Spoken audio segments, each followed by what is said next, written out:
이스라엘의 역사 가운데서 북이스라엘의 아주 어려울 때의 지금 이야기입니다.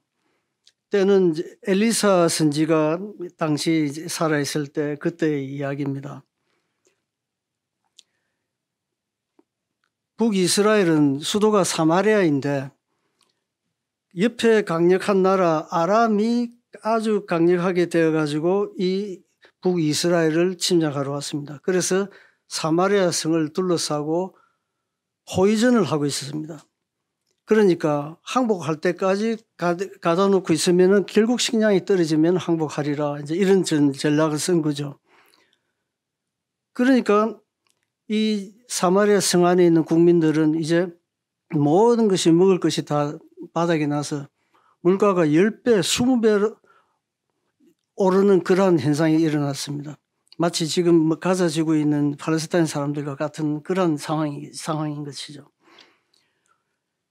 이 상황에서 오늘 주인공은 4명의 나병 환자입니다. 하필 왜 나병 환자일까요? 이 북이스라엘에 있는 모든 사람들 가운데서 제일 비천한 운명, 제일 가혹한 운명을 가진 사람을 이야기하고 있는 겁니다. 이들이 이제 굶주림에 지쳐서 있다가 이제 죽음을 앞두고 여기서 죽겠는가? 안 그러면 사마리아 성에 가봐야 거기도 죽는 거. 방법은 아람 군대에 가가지고 거기서 죽이면 할 수 없이 죽는 거고, 안 그러면 그들이 먹다 남으면 뭐라도 던져주면은 그걸 먹고 살자, 이렇게 결정을 내리고 찾아간 겁니다. 그래서 아람군 진영에 가보니까 아무도 없는 거예요. 이해가 되지 않죠. 어떻게 사람이 군인들이 아무도 없을까? 그런데 이 4명의 나병 환자는 모르지만 하나님께서 역사하셨는데 이들이 환청을 들은 겁니다. 말 발굽 소리와 막 군인들 고함 지르는 소리, 이런 게 들린 거예요.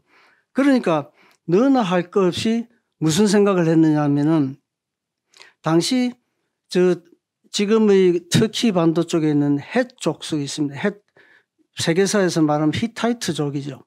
히타이트 제국이 막강한, 수천 년 동안 내려오는 막강한 제국이 있고, 밑에는 이집트, 애굽 제국이 또 수천 년 동안 있은 거예요. 그러니까 아마 이 소리는 분명히 사마리아 이스라엘에서 뇌물을 주고 그들이 군대를 끌어들였다, 이렇게 생각한 거예요.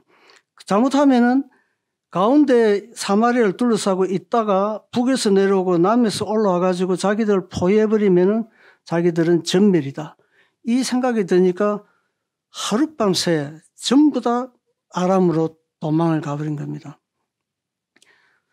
상식적으로 그럴까 싶지만 말이죠, 전장에 있는 군인들은 말 그대로 패닉, 요즘 유행하는 멘붕이 온다는 거예요, 전쟁에는.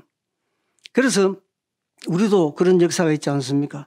낙동강 전선까지 북에서 내려와 가지고 둘러싸고 있다가 인천 상륙작전 했다는 그 소리를 듣고 아무 전세가 바뀐 건 없어요.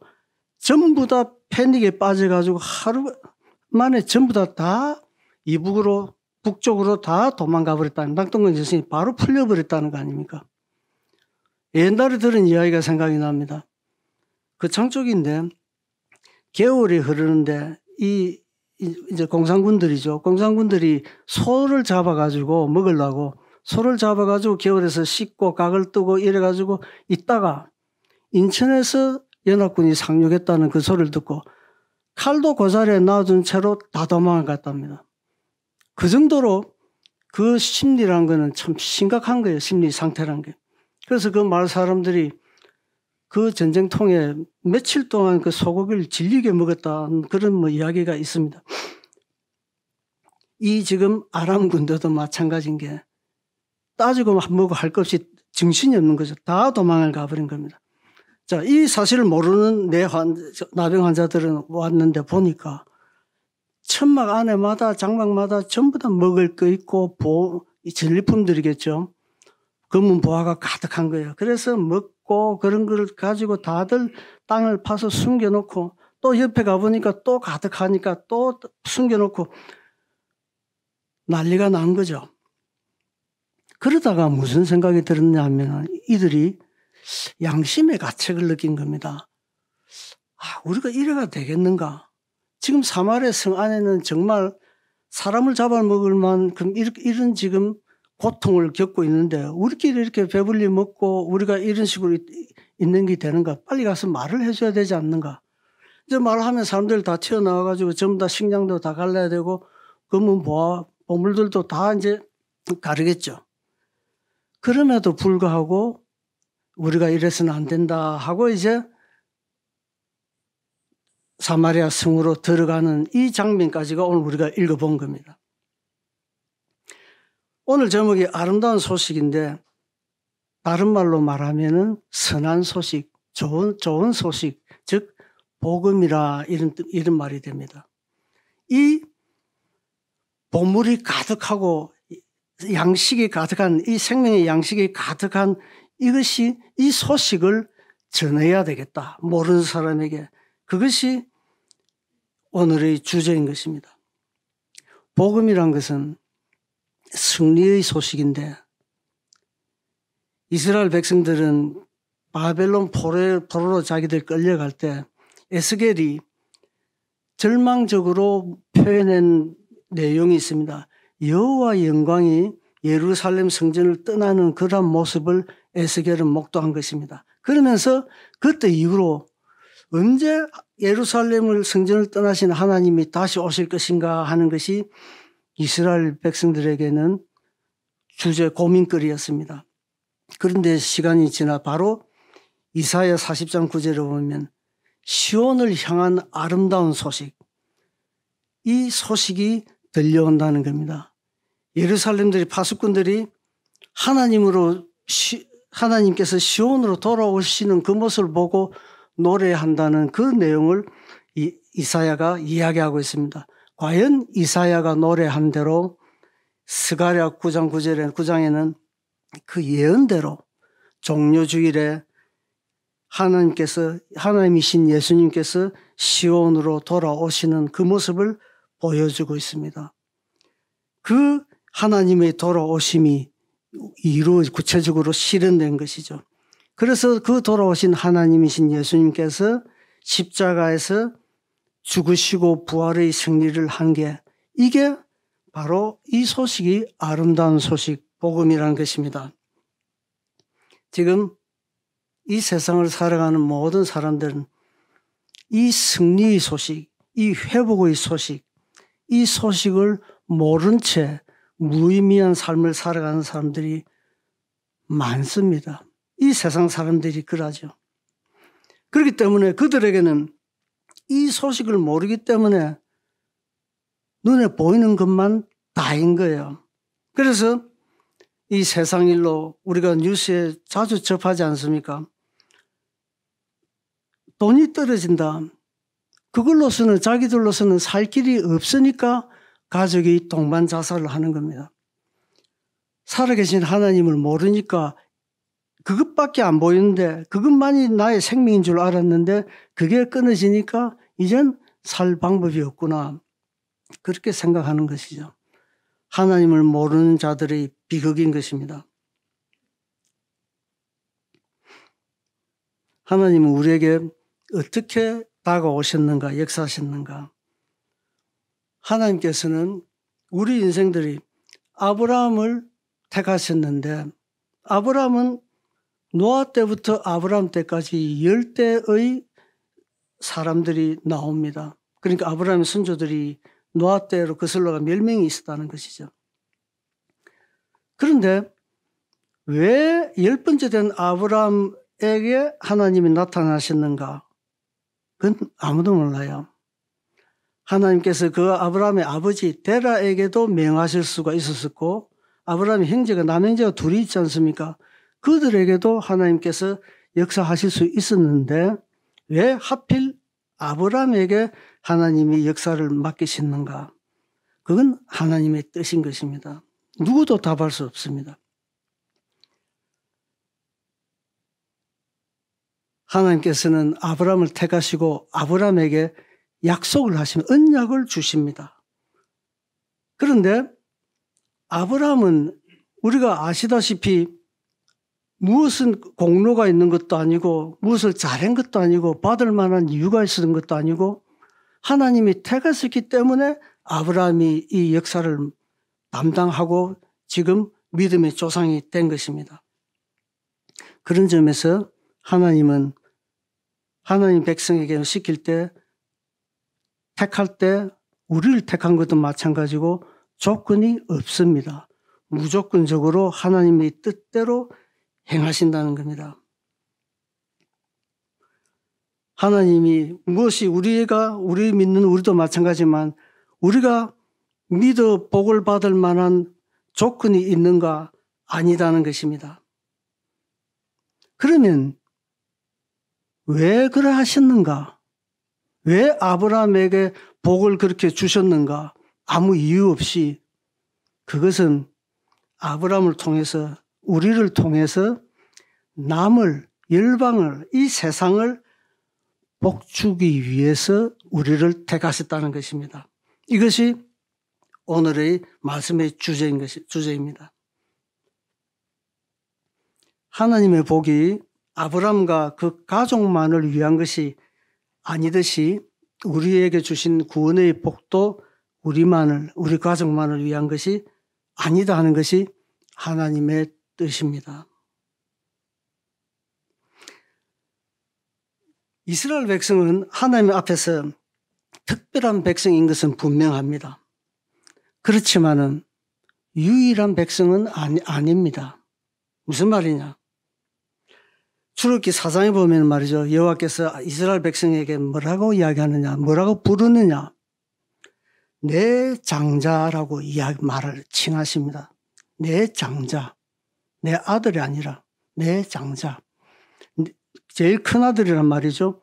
그 말은 무슨 말이냐면 그 밑에 다른 아들들도 있다는 거예요. 즉 이 세상의 열방들 수많은 이 민족들이 다른 아들이란 겁니다.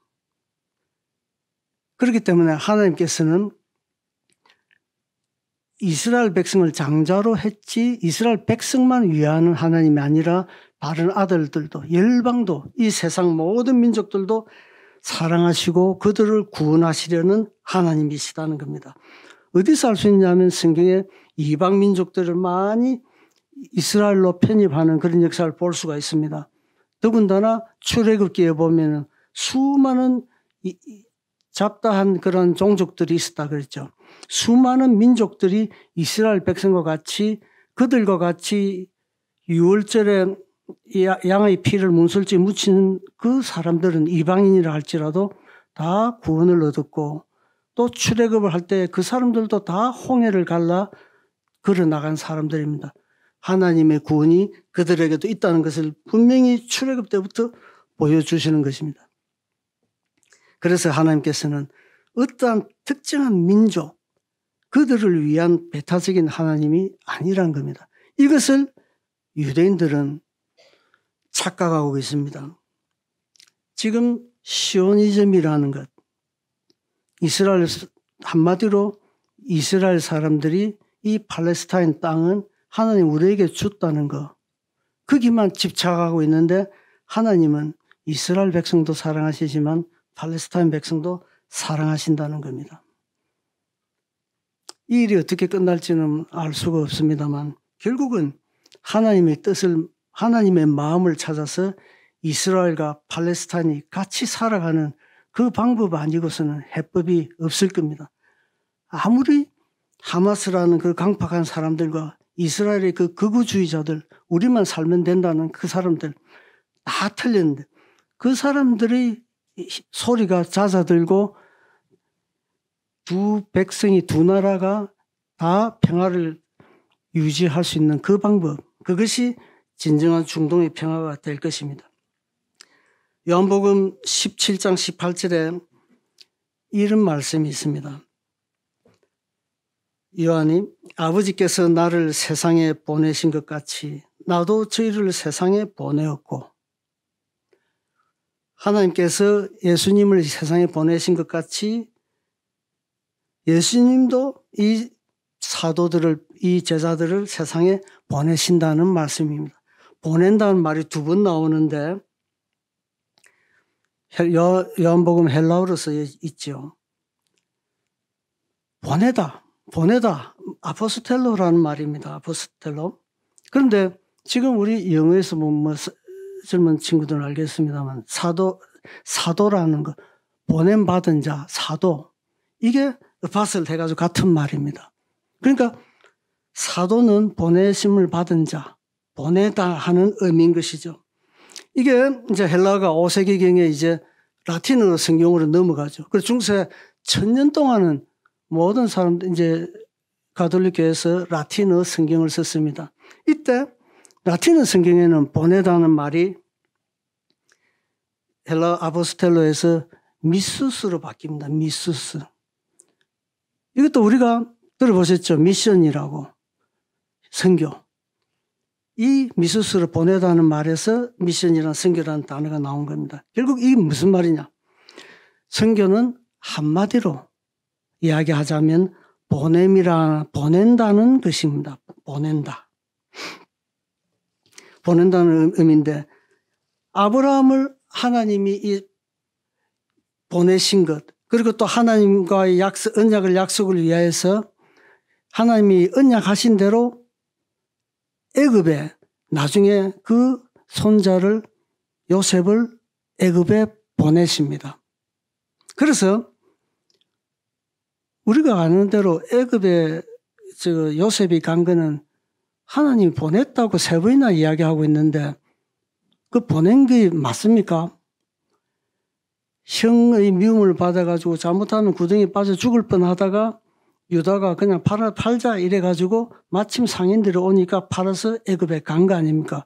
우리는 분명히 우리 눈에는 그렇게 보이죠. 그런데 하나님이 3번이나 요셉을 보냈다고 이야기했습니다. 즉 선교사로 요셉을 애굽에 보냈다는 겁니다. 그 결과는 우리가 다 알고 있다시피 요셉을 통하여서 당시의 온 세계 사람들이 다 죽음에서, 기근에서 죽지 아니하고 살아난 것을 우리가 압니다. 이 세상을 다스리는 하나님께서 살리시고자, 구원하시고자 요셉을 미리 애굽에 보내셨다는 것입니다. 오늘의 주제는 보냄인데, 보냄에 대해서 증거하고 마치도록 하겠습니다. 보냄이란 것은 희생이 따릅니다. 가는 자의 희생이 따르는 거죠. 우리가 19세기를 선교의 시대라 이야기하기도 하고, 영국과 미국의 유명한 부흥운동, 대각성운동들이 일어났습니다. 19세기는 어느 때냐 하면은 자유주의적인 신학이 들어와가지고 그 계몽주의 영향을 받아가지고 인간의 이성, 과학의 이성이 과학과 더불어서 신앙을 앞질러가고, 과학과 더불어서 이성이 신앙을 판단하고 결정하고 하는 시대가 18세기, 19세기였습니다. 우리 보기에는 이거 이제 이런 식으로 가면 끝났다 할 그쯤에 성령의 역사가 일어났습니다. 그래서 영국과 미국이 오히려 어마어마한 선교의 바람이 불기 시작한 겁니다. 우리나라의 호주에서, 미국에서 온 선교사들, 바로 이 부흥운동의 결과로 우리나라에 오게 돼서 우리가 복음을 받아들이게 된 겁니다. 그때는 선교사들이 20대에 선교사로 다 나왔어요. 그래가지고 그 먼 거리를 오고 하니까 이래저래 병 걸리고 이러다 보니까 거의 30대에 다 죽었습니다. 40고개를 넘긴 사람이 드물 정도였어요. 그런 걸 생각하면 이들이 참 희생의 결과로 우리가 복음을 접했다 하는 그런 사실을 참 느끼게 됩니다. 그런데 이들은 자기의 의지로 희생을 한 반면에 요셉과 같은 경우도 있다는 것을 오늘 말하고자 합니다. 요셉은 전혀 그럴 뜻이 없었어요. 단지 아버지 밑에서 엄마 밑에서 그냥 행복하게 살다 있다가 그냥 어느 날 형들에게 그렇게 당해버린 것입니다. 완전 피해자죠. 그런데 하나님께서는 그 사건을 통해서 하나님께서 생각하신 그 놀라우신 구원의 역사를 이루신 것처럼 기독교 역사는 그런 게 많습니다. 초대교회 디아스포라 아시죠? 박해로 인하여 유대인의 박해, 로마 제국의 박해로 인해 가지고 기독교인들이 예루살렘에서 다 도망가 버렸습니다. 북쪽으로 동쪽으로 남쪽으로 다 도망가 버렸죠. 그래서 그렇게 보기에는 참 예수님의 제자들이 허망하게 다 없어져 버렸다 그렇게 생각했는데 이것이 오히려 또한 하나님의 역사였다는 겁니다. 예루살렘 교회를 제외하고서는 4대 유명한 교회들이 있는데 기독교의 제일 중심되는 교회들이 있는데 로마 교회, 안디옥 교회, 밑으로 알렉산드리아 교회, 오른쪽으로 콘스탄티노플 교회. 이 네 교회가 기독교의 제일 핵심 중심지로 나중에 성장하게 됩니다. 디아스포라 박해 때 유대인들이 기독교인들이 다 가가지고 거기서 복음이 나중에 퍼질 때에 그들이 밑거름을 한 것을 우리가 사도행전 역사에서 알 수가 있습니다. 피난 갔는데 박해를 피해 피난 갔는데 그것이 하나님의 복음을 온 세상에 전파하는 역할을 했던 것입니다. 한 인물을 소개하고자 마치고자 합니다. 5세기에서 6세기 넘어갈 즈음에 말이죠. 영국에 지금 영국 섬 브리튼 섬이라 그러죠. 그 브리튼 섬의 서쪽, 그러니까 서쪽에는 우리나라 경상남북도 만한 아일랜드가 있습니다. 그러니까 그쪽을 바라보고 있는 마을에 사는 사람이 있습니다. 아버지는 그 소년인데 16살 난 소년인데 아버지는 요즘 말하면 집사, 할아버지는 목사. 그런 집안에서 살던 청소년이 있었어요. 그런데 바닷가에서 놀다가 아일랜드에서 건너온 해적들에게 납치를 당합니다. 16살짜리 소년이. 그래가지고 아일랜드로 잡혀가서 거기서 노예로 팔리게 됩니다. 그 소년은 6년 동안 노예 생활을 하다가 22살이 되었을 때 마침 영국으로 가는 브리튼으로 가는 배를 살짝 밀항할 수가 있었어요. 그래서 6년 만에 탈출을 합니다. 그가 바로 이 유명한 어거스틴과 버금가는 가톨릭에서 인정하는 성자 패트릭입니다. 성 패트릭. 그래서 그가 22살에 고향으로 돌아오게 되는데 거기서 신학교를 갑니다. 한 10년 정도 신학교를 공부를 하고 한 30대 중반이 되었을 쯤 무렵에 항상 생각이 나는 거예요. 6년 동안 자기가 노예 생활을 했던 아일랜드, 하나님을 아무도 모르고 우상숭배와 이교들을 믿고 있는 그 백성들의 삶을 자기가 지긋지긋할 만도 한데 마음속에 양심의 가책이 낚이는 게 오늘 나병 환자 4명과 같이 그 생각이 나는 겁니다. 고민하다가 자기 동료들 몇 명을 데리고 자기 발로 아일랜드를 찾아갑니다. 그래서 그때부터 한 30년 동안 200여 교회를 개척하면서 아일랜드 전역을 그의 살아있을 동안에 복음화를 시킵니다. 그가 죽고 난 다음에 그가 세운 학교들을 거기서 양육받은 선교사들이 거꾸로 이 브리튼 섬 북부 쪽에 있는 스코틀랜드 지방을 가서 선교를 하고 북유럽 쪽으로 또 선교사들을 파송하는 일을 합니다. 그래서 선교 역사에 가장 뛰어난 역사들 중에 하나가 지금 이 바로 성 패트릭의 이 사역인 것입니다.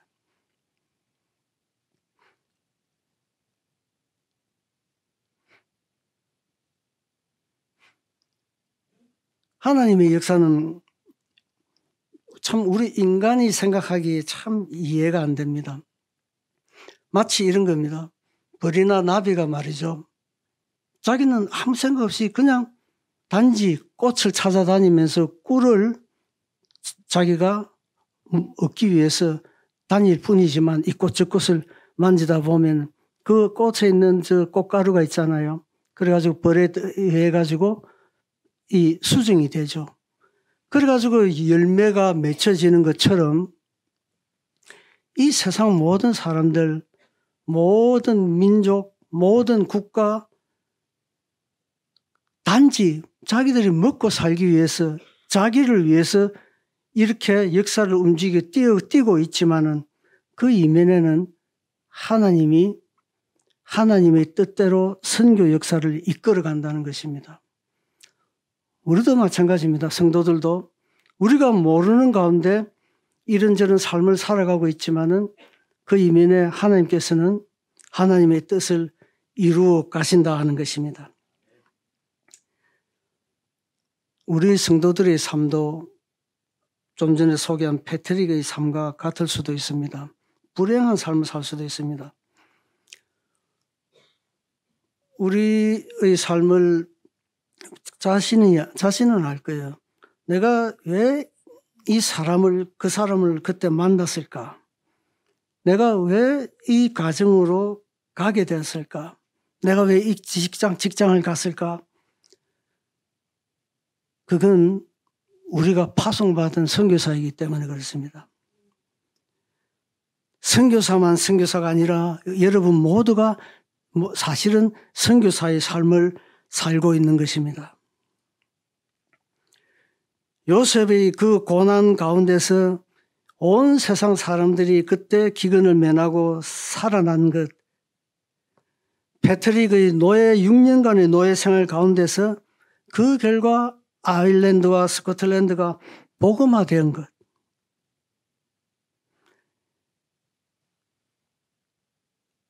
예수 그리스도께서 인간으로 오셔가지고 십자가 고난으로서 사죄와 영생이라는 그 놀라운 구원 역사를 이룬 것을 보여주고 있는 것입니다.